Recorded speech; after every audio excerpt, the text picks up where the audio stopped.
Hello drama lovers, welcome back to my channel. నేను ఈ వీడియోలో When Life Gives You Tangerines episode number 3 తెలుగులో explain చేయబోతున్నాను. మిగిలిన ఎపిసోడ్స్ ఎవరైనా చూడకపోతే లింక్ డిస్క్రిప్షన్ లో ఇస్తాను, ఒకసారి వెళ్ళి చెక్ చేయండి. అలాగే ఇంకా నా ఛానల్ ని ఎవరైనా సబ్స్క్రైబ్ చేయకపోతే సబ్స్క్రైబ్ చేసుకొని పక్కనే ఉన్న బెల్ ఐకాన్ ని క్లిక్ చేయండి. ఇక స్టోరీలోకి వస్తే, లాస్ట్ ఎపిసోడ్ లో ఏసున్ ఇంకా క్వాన్సిక్ వాళ్ళ లగేజీలు వాళ్ళు వెతుక్కోవడానికి లార్జ్ ఓనర్ ఇంట్లోకి నైట్ దొంగతనంగా వెళ్తారు కదా. ఇక వాళ్ళ లగేజీలు దొరకకపోవడంతో ఓనర్స్ వాళ్ళ గల్లా పెట్టని తీసుకొని బయటికి వస్తూ ఉంటే ఓనర్స్ వీళ్ళిద్దరిని పట్టేసుకుంటాడు కదా. గ్వాన్సిక్ వెళ్లి ఆ లార్జ్ ఓనర్ ని కొట్టడంతో పోలీసులు వీళ్ళిద్దరిని పోలీస్ స్టేషన్ కి తీసుకువచ్చి అడుగుతూ ఉంటారు, ఎక్కడి నుంచి వచ్చారు మీరు? బూసాన్ నుంచి వచ్చారు కదా, ఈ ఏజ్ లో మీరు లేచిపోయి రావడానికి ఎంత ధైర్యం ఉండాలి? ప్రభుత్వం మీకు తిండి పెడుతుందన్న ధైర్యంతో వచ్చారా అని అడుగుతూ ఉంటాడు. అంతేకాకుండా ఆ పోలీస్ అతను తన చేతిలో ఉన్న ఫైల్ తో గ్వాన్సిక్ ని ఇంకా ఏసుని కొడుతూ ఉంటాడు. వీళ్ళను కొట్టడంతో ఏసునికి కోపం వచ్చి, నువ్వేమైనా పై అధికారివా? ఎందుకు మా మీద చెయ్యి వేసుకుంటున్నావు? మేం దొంగతనం చేశామని అదొక్కటే చెప్పిందా? తను చేసిన దాని గురించి ఆమె చెప్పలేదా? అయినా మేం మైనర్లం కాబట్టే మా పేరెంట్స్ వచ్చే వరకు వేచి ఉన్నాము అని అంటూ ఉంటుంది. దీంతో ఆ పోలీస్ అతను, నీకు నోరు బాగానే లేస్తుంది అని అంటూ ఉంటాడు. ఇక అదే టైంలో గ్వాన్సిక్ వాళ్ళ మదర్ పోలీస్ స్టేషన్ దగ్గరికి చేరుకుని గ్వాన్సిక్ దగ్గరికి వచ్చి, నా బంగారం ఎక్కడ? మన వంశం కాపాడుకుంటూ వస్తున్న బంగారు కప్ప ఎక్కడుందని అడుగుతూ ఉంటుంది. గ్వాన్సిక్ వాళ్ళ అమ్మతో, మా బ్యాగులు మొత్తం లార్జ్ ఓనరే దొంగతనం చేసిందని చెప్తూ ఉంటాడు. ఇక ఇది తెలుసుకున్న గ్వాన్సిక్ వాళ్ళ మదర్ లార్జ్ ఓనర్ దగ్గరికి బయలుదేరుతుంది. కట్ చేస్తే ఆ లార్జ్ ఓనర్ గ్వాన్సిక్ వాళ్ళు మొదటగా బంగారాన్ని అమ్మడానికి వచ్చిన అదే షాప్ కి ఆ లార్జ్ ఓనర్ బంగారాన్ని తీసుకుని వస్తుంది. ఆ బంగారాన్ని చూసి గుర్తుపట్టిన ఆ బంగారపు షాపు ఓనర్, ఈ బంగారం నీకు ఏ నుంచి వచ్చిందని అడుగుతూ ఉంటుంది. దాంతో ఆ లార్జ్ ఓనర్, మా ఆయన నాకు పెళ్లి గిఫ్ట్ గా ఇచ్చాడు అని అంటూ ఉంటుంది. లాస్ట్ టైం గోల్డ్ తెచ్చినప్పుడు కూడా ఇలానే అన్నావు, నువ్వు తెచ్చి 1 year కూడా అవ్వట్లే, అప్పుడే మీ పెళ్లి రోజు వచ్చిందా అని అడుగుతూ ఉంటుంది. షాప్ ఓనర్ కి డౌట్ రావడంతో బంగారం అమ్ముకోకుండా తిరిగి లాడ్జికి వచ్చేస్తుంది. ఇక అక్కడే గ్వాన్సిక్ వాళ్ళ మదర్ తన లగేజ్లు ఇవ్వమని ఆ లార్జ్ ఓనర్ తో గొడవాడుతూ ఉంటుంది. లాడ్జిలోకి ఏ కస్టమర్ వచ్చినా తనకి ఇచ్చే ఫీజు నాకే ఇవ్వాలి, తను నా లగేజ్ దొంగతనం చేసిందని చెప్పి ఆ కస్టమర్స్ ని అక్కడి నుంచి పంపేస్తూ ఉంటుంది. ఇక దీంతో ఆ లార్జ్ ఓనర్ కి కోపం వచ్చి, పోలీస్ కేసు పెడతాను, ఇక్కడ నుంచి వెళ్ళిపో అని వాళ్ళిద్దరూ కొట్టుకుంటూ ఉంటారు. ఇక అదే టైంలో పోలీసులు అక్కడికి వచ్చి, దొంగిలించిన బంగారాన్ని ఎంత ధైర్యం ఉంటే షాప్ కి తీసుకెళ్తావు అని పోలీసులు ఆ లార్జ్ ఓనర్ ని అరెస్ట్ చేస్తూ ఉంటారు. లార్జ్ ఓనర్ మీద గోల్డ్ షాప్ ఓనర్ కంప్లైంట్ ఇచ్చి ఉంటుంది. ఇక దీంతో పోలీసులు వచ్చి ఆ లార్జ్ ఓనర్ ని పోలీస్ స్టేషన్ కి తీసుకువెళ్తూ ఉంటారు. ఇక అదే టైంలో బయట కూర్చొని గ్వాన్సిక్ ఇంకా ఏసున్ ఈ గొడవతో మాకే సంబంధం లేదు అన్నట్టుగా అక్కడ కూర్చొని బర్గర్ తింటూ ఉంటారు. ఇక లోపలికి వెళ్లిన గ్వాన్సిక్ వాళ్ళ మదర్ వాళ్ళ బంగారాన్ని అలాగే దొంగతనంగా దాచిపెట్టిన లగేజ్ ని కూడా తీసుకుని వచ్చి గ్వాన్సిక్ ని ఇంకా ఏసున్ ని ఇద్దరిని ఊరుకు తీసుకుని వెళ్తుంది. ఇద్దరూ కలిసి ఊరుకు వెళ్ళాక ఎవరింటికి వాళ్ళు వెళ్ళిపోతారు. మరుసటి రోజు ఏసున్ స్కూల్ కి వెళ్తుంది. స్కూల్లో అందరూ ఏసున్ గురించి బ్యాడ్ గా మాట్లాడుకుంటూ ఉంటారు. అంతేకాకుండా ఏసున్ ని ఇక ముందు నుంచి స్కూల్ కు రావద్దని చెప్తారు. దీంతో ఏసున్ తన పుస్తకాలన్నీ కాల్ చేసుకుంటూ ఏడుస్తూ ఉంటుంది. ఇక అదే రోజు నైటు ఏసున్ వాళ్ళ బాబాయ్ ఏసుని తిడుతూ ఉంటాడు. ఊళ్ళో అందరూ దీని గురించి గలీజ్ గా మాట్లాడుకుంటున్నారు. ఇప్పుడు ఎవరు నిన్ను పెళ్లి చేసుకోరు, ఫ్యాక్టరీలో కూడా ఎవరు జాయిన్ చేసుకోరు అని తిడుతూ ఉంటారు. ఇక అదే టైంలో గ్వాన్సిక్ వాళ్ళ డాడీ గ్వాన్సిక్ ని తిడుతూ ఉంటాడు. స్కూల్లో నుంచి గెంటేసిన అమ్మాయిని నా ఇంటికి ఎలా కోడలిగా తెస్తావని తిడుతూ ఉంటాడు. గ్వాన్సిక్ మాత్రం నేను ఏసున్నే చేసుకుంటా అని వాళ్ళ డాడీతో గట్టిగా వాదిస్తూ ఉంటాడు. ఇలా ఇద్దరింట్లలో ఇద్దరిని తిడుతూ ఉంటారు. ఇక అదే రోజు నైట్ గ్వాన్సిక్ ఏసున్ వాళ్ళ ఇంటికి వచ్చి, నన్ను సస్పెండ్ మాత్రమే చేశారు, ఏసున్ ని స్కూల్లో నుంచి పర్మనెంట్ గా ఎందుకు గెంటేశారు అని అడుగుతూ ఉంటారు. దాంతో ఏసున్ వాళ్ళ నానమ్మ, నీకు బుద్ధుండక్కర్లే, మొగాన్ని ఎవరు ఏమీ అనరు, అందరూ ఆడపిల్లనే అంటూ ఉంటారు, నీకు బుద్ధుండక్కర్లే, దాని జీవితం ఆగం చేశావని తిడుతూ ఉంటుంది. కట్ చేస్తే గ్వాన్సిక్ వాళ్ళ నానమ్మ ఏసుని తిడుతూ ఉంటుంది. నేను ఆ పిల్లని కొట్టకోకుండా ఉండను,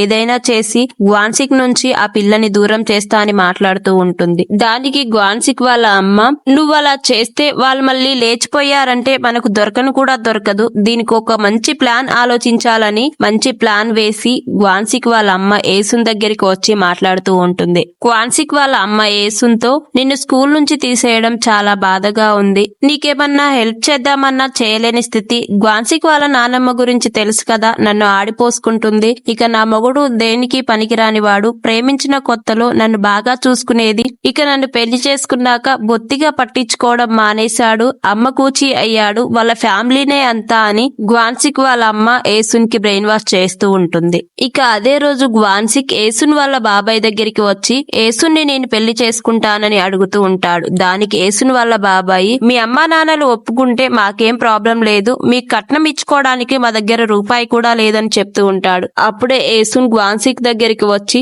నన్ను ఎవరూ పెళ్లి చేసుకోరనుకుంటున్నావా, నా మీద జాలిపడి ఈ పెళ్లి చేసుకుంటున్నావా అని అడుగుతూ ఉంటుంది. ఇక కావాలనే తను కొంచెం సీరియస్ గా మాట్లాడుతూ, నేను ఇతన్ని పెళ్లి చేసుకోను, ఇతన్ని పెళ్లి చేసుకోవడం నాకు అస్సలు ఇష్టం లేదని డోర్లు వేసేసుకుంటుంది. ఇది విన్న గ్వాన్సిక్ ఏమైంది, తనకు ఎందుకిలా బిహేవ్ చేస్తుందని అనుకుంటూ ఉంటాడు. కట్ చేస్తే మరుసటి రోజు ఏసున్ కోసం ఒక సంబంధం చూసి ఉంటాడు. ఇక అతన్ని కలవడానికి కాఫీ షాప్ కి వెళ్తుంది. ఆ పెళ్లి కొడుక్కి ఇది రెండో పెళ్లి, అతనికి ఆల్రెడీ 2 పిల్లలు ఉండి ఉంటారు. పెళ్లి కొడుకు ఏసున్ తో ఇలా అంటూ ఉంటాడు, నువ్వెప్పుడు సోల్లో ఉన్నవారినే చేసుకుంటా అని అంటూ ఉంటావంట కదా, నేను కూడా ఒకప్పుడు సోల్లోనే స్థిరపడ్డాను, స్వతంత్రం వచ్చిన తర్వాత ఇక్కడికి తిరిగి వచ్చాను, నీ తమ్ముడిని చెల్లిని చిన్నప్పటి నుంచి నువ్వే సాదావంట కదా, అందరూ అనుకుంటే విన్నాను, అంతేకాకుండా నీ గతం గురించి నాకు మొత్తము తెలుసు, వాళ్ళ నోట వీళ్ళ నోట అనుకుంటుంటే విన్నాను, నువ్వు లేచిపోయి వచ్చావంట కదా, నేను కన్నెపిల్లనే చేసుకుంటే పెళ్ళయ్యాక లేనిపోని రెస్ట్రిక్షన్స్ పెడుతుంది, అందుకొరకే నిన్ను చేసుకుంటున్నానని చెప్తూ ఉంటాడు. ఏసున్ ఇంకా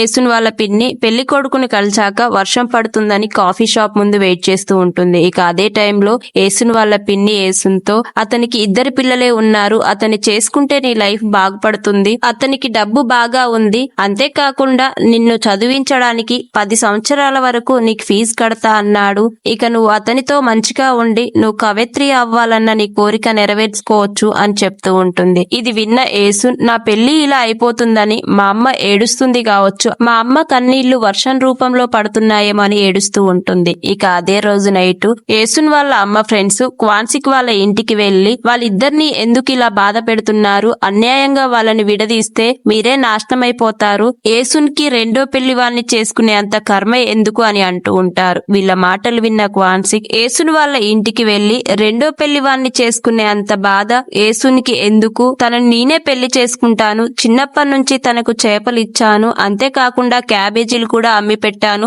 తనంటే నాకు చాలా ఇష్టం, తనని నా నుండి దూరం చేయకండని ఏడుస్తూ ఉంటారు. దానికి ఏసున్ వాళ్ళ నానమ్మ, తనే నిన్ను చేసుకోనని చెప్పింది, తనకి ఇష్టం లేకోకుండా నిన్నిచ్చి ఎలా చెయ్యమని అంటూ ఉంటుంది.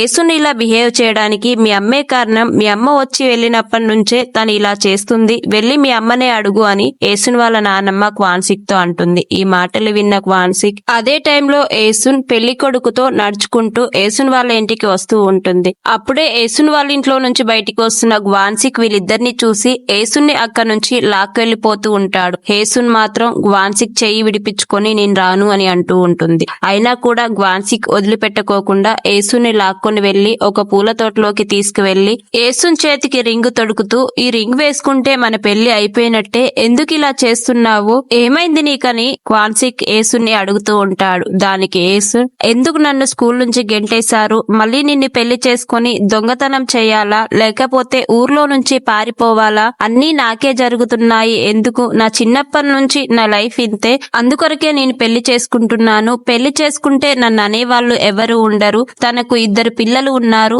తను నన్ను చదివిపిస్తా అన్నాడు, నా కలల్ని నేను నెరవేర్చుకోవచ్చు అని అంటూ ఉంటుంది. దానికి గ్వాన్సిక్, నేను నిన్ను చదివిపిస్తాను, ఏ పని చేసైనా నీ కలను నేను నెరవేరుస్తానని అంటూ ఉంటాడు. దానికి ఏసున్ తన చేతికి ఉన్న రింగుని పక్కకు విసిరేసి, నిన్ను చేసుకోవడం నాకు ఇష్టం లేదు, ఇక్కడ నుంచి ఎక్కడికైనా దూరంగా వెళ్లిపో అని అంటూ ఉంటుంది. దాంతో ఏసున్ మాటలు విన్న గ్వాన్సిక్, నేను నీకు అడ్డుగా ఉన్నానా అని బాధపడుతూ ఉంటాడు. ఏసున్ మాటలకి గ్వాన్సిక్ అక్కడి నుంచి వెళ్లిపోతాడు. గ్వాన్సిక్ వెళ్లిపోయాక ఏసున్ గ్వాన్సిక్ తొడిగిన రింగు కోసం వెతుకుతూ ఉంటుంది. ఎంతసేపటికి ఆ రింగ్ దొరకకపోవడంతో ఆ తోటలో కూర్చొని అలానే ఏడుస్తూ ఉంటుంది. కట్ చేస్తే స్టోరీ మనకు గతం కాకుండా ప్రెజెంట్ లైఫ్ చూపిస్తూ ఉంటారు. ఇక ఏసున్ వాళ్ళ కూతురుతో కలిసి చికెన్ వింటూ ఉంటుంది. అదే టైంలో ఏసున్ కూతురు ఏసుని ఇలా అడుగుతూ ఉంటుంది. ఆ రోజుల్లో నువ్వు బాగా ఏడ్చిన సంఘటన ఏమన్నా ఉందా అమ్మా అని అడుగుతూ ఉంటుంది. దానికి ఏసున్ ఇలా సమాధానమిస్తుంది. ఆ రోజుల్లో ఓ ఏసున్ బాధపడని రోజంటూ లేదు. తన లైఫ్ లో చాలా బాధలు ఫేస్ చేసిందని మళ్ళీ స్టోరీని ఫాస్ట్ లైఫ్ కి చూపిస్తూ ఉంటారు. గ్వాన్సిక్ ఇంకా ఏసున్ ఇద్దరు గొడవ పడ్డాక గ్వాన్సిక్ వాళ్ళ నానమ్మ అమ్మ ఇద్దరు కలిసి గ్వాన్సిక్ ని ట్రైనింగ్ కోసమని వేరే ఊరికి పంపుతూ ఉంటారు. ఏసున్ కూడా నాకు దూరంగా వెళ్ళిపో అనడంతో గ్వాన్సిక్ వెళ్ళిపోవడానికి రెడీ అయ్యి షిప్ లో ఎక్కి ఏసున్ తన కోసం వస్తుందేమని వెయిట్ చేస్తూ ఉంటాడు. అప్పుడే క్వాన్సిక్ వాళ్ళ అమ్మ నానమ్మ తను వెళ్ళిపోతుంటే బాధగా ఉంది కానీ మనం వేసిన ప్లాన్ వర్కౌట్ అయిందని జరిగిన స్టోరీ చూపిస్తూ ఉంటారు. క్వాన్సిక్ వాళ్ళ అమ్మ ఏసున్ దగ్గరికి వెళ్లి ఏసున్ కి ఇలా రిక్వెస్ట్ చేస్తుంది. క్వాన్సిక్ నీతో ఉంటే జీవితంలో అసలు సెటిల్ అవ్వలేడు. వాడి ధ్యాసంతా ఎప్పుడూ నీ మీదనే ఉంటుంది. పరుగుల పోటీలో స్టేట్ ఫస్ట్ రావాల్సింది 4th పొజిషన్ లో ఉన్నాడు. గోల్డ్ మెడల్ కి అర్హత గలవాడు. నీ చుట్టే తిరుగుతూ పోటీ మీద ధ్యాస పెట్టట్లేడు. మా కుటుంబం మొత్తం వాన్నే నమ్ముకొని ఉంది. నువ్వు వాన్ని వదిలేయని రిక్వెస్ట్ చేస్తుంది. ఇక ఆ రోజు నుంచి ఏసున్ గ్వాన్సిక్ ని దూరం పెట్టడం స్టార్ట్ చేస్తుంది. ఇక షిప్ బయలుదేరుతున్న టైంలో గ్వాన్సిక్ షిప్ లో నుంచి ఏసున్ వస్తుందేమని చూస్తూ ఉంటాడు. కట్ చేస్తే ఏసున్ పెళ్లి కొడుకుతో పెళ్లి బట్టలు కుట్టించడానికి టైలర్ దగ్గరికి వచ్చి ఉంటారు. పెళ్లి కొడుకు ఏసున్ తో ఇలా అంటూ ఉంటాడు. వాడికి ఎంత ధైర్యం ఉండాలి నా ముందే నిన్ను తీసుకువెళ్లడానికి. చిన్న చేపల కొట్టు నడిపే వాడికే అంత బలుపుంటే నేనేంటో చూపిస్తా అని అంటూ ఉంటాడు. దానికి ఏసున్ అదేమీ చిన్న షాపు కాదు అని గ్వాన్సిక్ సపోర్ట్ చేస్తూ ఉంటుంది. దానికి ఆ పెళ్లి కొడుకు చాలే నోర్ముయ్, నా ముందు ఎక్కువ మాట్లాడితే బాగోదు చెప్తున్నా అని తిడుతూ ఉంటాడు. ఏసున్ ఆ పెళ్లి కొడుకుతో కొంచెం మర్యాదగా మాట్లాడండి అని అంటూ ఉంటుంది. దానికి ఆ పెళ్లి కొడుకు నువ్వెంత నీ బతుకెంత, నీ చదువు కోసం ఫీజు కట్టేవాన్ని ఒక మాట అంటే పడవా అని తిడుతూ ఉంటాడు. దానికి ఏసున్ నీ డబ్బు నాకు అవసరం లేదు, నువ్వు నన్ను చదివించాల్సిన అవసరం లేదు అని అంటూ ఉంటుంది. దానికి ఆ పెళ్లి కొడుకు మరి నన్ను ఎందుకు పెళ్లి చేసుకుంటున్నావు అని అడుగుతాడు. దాంతో ఏసున్ నాకు వేరే గత్యంతరం లేక నిన్ను చేసుకుంటున్నాను. నేను సచ్చినా నన్ను మోసేవాళ్ళు ఎవరూ లేరు. చావలేక పెంట మీదనైనా బ్రతకొచ్చని నేను నిన్ను చేసుకుంటున్నాను. పోనీ నువ్వు నాకు ఒక జాబ్ ఇస్తావా? నాకు జీతం ఇస్తే చాలు, నీ పిల్లల్ని చూసుకుంటూ ఉంటా అని అంటూ ఉంటుంది. దాంతో ఆ పెళ్లి కొడుకు పని మనిషిని పెట్టుకుంటే జీతం అడుగుతుంది, అందుకొరకే పెళ్లి చేసుకుంటున్నాను. ఒకటి అడుగుతా చెప్పు, వాన్సిక్ తో లేచిపోయినప్పుడు నువ్వు వాడితో పడుకున్నావా అని అడుగుతూ ఉంటాడు. ఆ మాటలకు ఏసున్ ఏడ్చుకుంటూ వాన్సిక్ దగ్గరికి పరిగెడుతూ ఉంటుంది. ఇక అదే టైంలో షిప్ సముద్రంలో నుంచి అప్పుడే బయలుదేరుతూ ఉంటుంది. షిప్ బయలుదేరుతుండడం చూసిన ఏసున్ సముద్రం ఒడ్డుకు వెళ్లి క్వాన్సిక్ క్వాన్సిక్ అని ఏడుస్తూ ఉంటుంది. ఇక అదే టైంలో క్వాన్సిక్ షిప్ లోపలికి వెళ్తూ ఉంటాడు. అప్పుడే క్వాన్సిక్ కి ఎవరో పిలుస్తున్నట్టు వినపడడంతో సముద్రం ఒడ్డుకు చూస్తూ ఉంటాడు.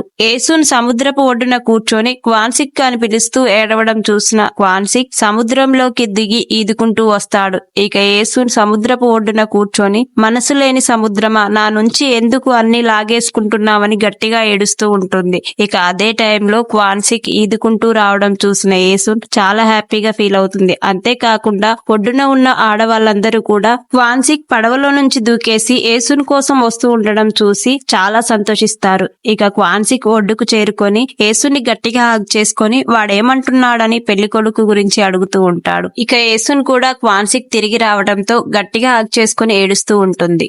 కట్ చేస్తే స్టోరీని ప్రెజెంట్ లైఫ్ లో జరుగుతున్నది చూపిస్తూ ఉంటారు. క్వాన్సిక్ వాళ్ళ చెల్లి ఏసున్ ఇంకా ఏసున్ వాళ్ళ కూతురుతో కూర్చొని మందు తాగుతూ ఉంటుంది. ఇక అదే టైంలో ఏసున్ కూతురైన గుమ్యోంగ్ తో క్వాన్సిక్ వాళ్ళ చెల్లి ఇలా అంటూ ఉంటుంది. నీకొకటి తెలుసా, మీ అమ్మ మీ నాన్న రాత్రికి రాత్రే లేచిపోయారు. ఆ రోజుల్లో జేజు ఇంకా బూసాన్ సముద్రాలు ఉప్పొంగిపోయాయి మీ అమ్మ నాన్న చేయబట్టి. నీకొక విచిత్రం చెప్పనా, మీ అమ్మ పెళ్ళైనక్క 8 నెలలకే నువ్వు పుట్టేశావు. అంటే నువ్వు పుట్టింది జేజులో కాదు, బూసాన్ లో. నువ్వు కడుపులో ఉన్నప్పుడు మీ అమ్మ నాన్న నిన్ను దాయి అని పిలిచేవారు. ఎందుకో తెలుసా, బూసాన్ లో వాళ్ళు తాగిన మందు పేరు దాయి. అందుకొరకే నిన్ను ముద్దుగా దాయి అని పిలిచేవాళ్ళు. అప్పుడే నువ్వు మీ అమ్మ కడుపులో పడ్డావని ఎటకారంగా నవ్వుతూ ఉంటుంది. ఇక అదే టైంలో క్వాన్సిక్ వాళ్ళ చెల్లి దగ్గరికి వచ్చి నీకు మందు చాలా ఎక్కువైంది, నువ్వు చాలా ముదురు మాటలు మాట్లాడుతున్నావు, వెళ్ళు ఇంటికి వెళ్ళు అని పంపిస్తూ ఉంటాడు. కట్ చేస్తే స్టోరీ మళ్ళీ ఫ్లాష్ బ్యాక్ లోకి చూపిస్తూ ఆలోచిస్తూ ఉంటారు. ఏసూన్ ఇంకా క్వాన్సిక్ ఇద్దరూ కలిసి పెళ్లి బట్టలు సెలెక్ట్ చేసుకుంటూ ఉంటారు. అక్కడే క్వాన్సిక్ వాళ్ళ అమ్మ కూడా ఉంటుంది. క్వాన్సిక్ ఏసూన్ దగ్గరికి వచ్చి నీకు ఈ డ్రెస్ నచ్చిందా, నచ్చితే తీసుకో అని అంటూ ఉంటాడు. ఇక ఏసూన్ క్వాన్సిక్ తో నా జుట్టు లీవ్ చేసుకోనా లేదా ముడిచిపెట్టుకోనా అని అడుగుతూ ఉంటుంది. క్వాన్సిక్ ఏసూన్ తో నువ్వెలా ఉన్నా అందంగానే ఉంటావని అంటూ ఉంటాడు. ఇక అక్కడే ఉన్న క్వాన్సిక్ వాళ్ళ అమ్మ నేను ఈ దరిద్రాన్ని చూడలేక చచ్చిపోతున్నా, మీ దగ్గర డబ్బుంటే పెళ్ళైన వెంటనే వేరే కాపురం పెట్టండి, నేను ఇంకెన్ని దరిద్రాలు చూడాలో ముందు రోజుల్లో అని అంటూ ఉంటుంది. అంతేకాకుండా ఏసూన్ ఇంకా క్వాన్సిక్ ఇద్దరి పెళ్లి చాలా గ్రాండ్ గా అయిపోతుంది. ఈ ఎపిసోడ్ ఇక్కడితో ఎండ్ అయిపోతుంది. వీడియో నచ్చిందనే అనుకుంటున్నాను. వీడియో నచ్చితే లైక్ చేయండి, షేర్ చేయండి, సబ్స్క్రైబ్ చేసి పక్కనే ఉన్న బెల్ ఐకాన్ ని క్లిక్ చేయండి. Thank you for watching.